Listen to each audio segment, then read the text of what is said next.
Hi, അതെ പ്രഭാഷണം തുടരുകയാണ്. നമ്മളുടെ മെഡിക്കൽ ലാബുകളിൽ കിട്ടുന്ന റിസൾട്ട് പലതും പല രീതിയിലാണ് കിട്ടുന്നത് എന്ന് നിങ്ങൾക്ക് ആർക്കെങ്കിലും അനുഭവം ഉണ്ടോ? എനിക്ക് അനുഭവം ഉണ്ടായി, അതുകൊണ്ടാണ് ഞാൻ ഈ വീഡിയോ ചെയ്യുന്നത് കേട്ടോ. നമ്മുടെ പ്ലേറ്റ്ലെറ്റ് കൗണ്ടിലെ ഒരുപാട് വ്യത്യാസങ്ങൾ 3 ലാബിൽ കാണിക്കുകയാണ്. എന്നാൽ ഇതെല്ലാം ഫേക്കാണെന്നും പറഞ്ഞിട്ട് തള്ളി നമ്മുടെ ഹോസ്പിറ്റലിൽ അവരുടെ ലാബിൽ ചികിത്സ ആ ഒരു ലാബിലെ റിസൾട്ട് വെച്ച് അല്ലെങ്കിൽ ആ മെഡിക്കൽ MOICയുടെ റിസൾട്ട് വെച്ചിട്ട് ട്രീറ്റ്മെൻറ്റ് സ്റ്റാർട്ട് ചെയ്യണം. അപ്പം നമ്മൾ ഈ പുറത്തെ ലാബിൽ എന്തുകൊണ്ടാണ് ആശ്രയിക്കുന്നത്, അല്ലെങ്കിൽ എങ്ങനെ നമ്മളത് വിശ്വസിക്കാൻ പറ്റും എന്നൊരു വളരെ പ്രധാനപ്പെട്ട ഒരു ചോദ്യചിഹ്നമായിട്ട് മാറിയേക്കാണ് കേട്ടോ. കാരണം അവരാരും സമ്മതിക്കുന്നില്ല ഞങ്ങളുടെ കറക്റ്റാണ് അതങ്ങനെയല്ലേ പറയുള്ളൂ. ഞാൻ ഒരു ലാബിനെ കുറ്റം പറയണമല്ല, പക്ഷേ ഇതിൻ്റെയൊക്കെ ഒരു കൃത്യനിഷ്ഠ, അതായത് ഈ വാല്യൂ ഒക്കെ കറക്റ്റ് ആണോ എന്ന് എങ്ങനെ ഒരു ജനത്തിന് അല്ലെങ്കിൽ ഒരു ജനങ്ങൾക്ക് എങ്ങനെ മനസ്സിലാവാൻ പറ്റും? കാരണം ചിലർ ഫേവറായിട്ട് എഴുതി കൊടുക്കും എന്നൊക്കെ ഞാനിങ്ങനെ കുറേ കേട്ടു. നമ്മളെ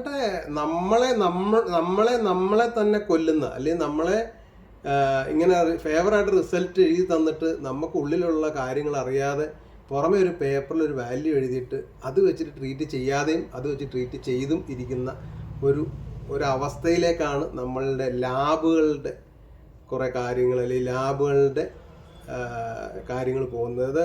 ആക്ച്വലി ഇത് പരിശോധിക്കുന്നുണ്ടോ എന്നൊക്കെ അറിയില്ല, ഉണ്ടാവാതിരിക്കില്ല.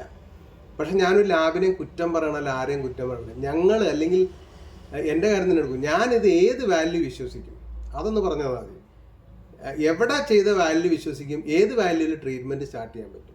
അപ്പം നിങ്ങൾക്ക് ആർക്കെങ്കിലും അനുഭവം ഉണ്ട്, ഇത് കമൻറ്റ് ചെയ്യുക. അതുപോലെ തന്നെ ഇതിൽ വർക്ക് ചെയ്യുന്ന ആളുകൾ ഇത് കേൾക്കുന്നുണ്ടെങ്കിൽ എങ്ങനെയാണ് നിങ്ങളുടെ മെഷീനൊക്കെ സെറ്റ് ചെയ്യണത്, ഒരു ലാബിൽ എങ്ങനെ മറ്റൊരു ലാബുമായിട്ട് വ്യത്യാസപ്പെട്ടിരിക്കും ഫലങ്ങൾ, അതിൻ്റെ റിസൾട്ടുകൾ എങ്ങനെ വ്യത്യാസപ്പെട്ടിരിക്കും, അതൊക്കെ ഒന്ന് കമൻറ്റ് ചെയ്യുക. ആൾക്കാരൊക്കെ എന്ന് പറയട്ടെ, നമ്മൾ നേരം വെളുത്ത് എണീറ്റ് ഷുഗർ ടെസ്റ്റ് ചെയ്യണം, വീട്ടിൽ പോകണം, ഓക്കെ എങ്കിൽ ഓക്കെ, അല്ലെങ്കിൽ ഇല്ല മരുന്ന് കഴിക്കണം, അല്ലേ? ഓക്കെ ആണെങ്കിൽ ഓക്കെ. ചിലപ്പം അത് ഓക്കെ അല്ലായിരിക്കാം, മറ്റത് ഓക്കെ ആയിരിക്കാം. അപ്പോൾ ഇതിൻ്റെയൊക്കെ കാര്യങ്ങൾ എങ്ങനെയാണ് എന്ന് ആർക്കെങ്കിലും അറിയാമെങ്കിൽ ഒന്ന് കമൻറ്റ് ചെയ്യുക, ഒന്ന് ഷെയർ ചെയ്യുക. കാരണം ഈ ലാബിലൊക്കെ വർക്ക് ചെയ്യുന്ന ഒരുപാട് ആളുകളുണ്ട്.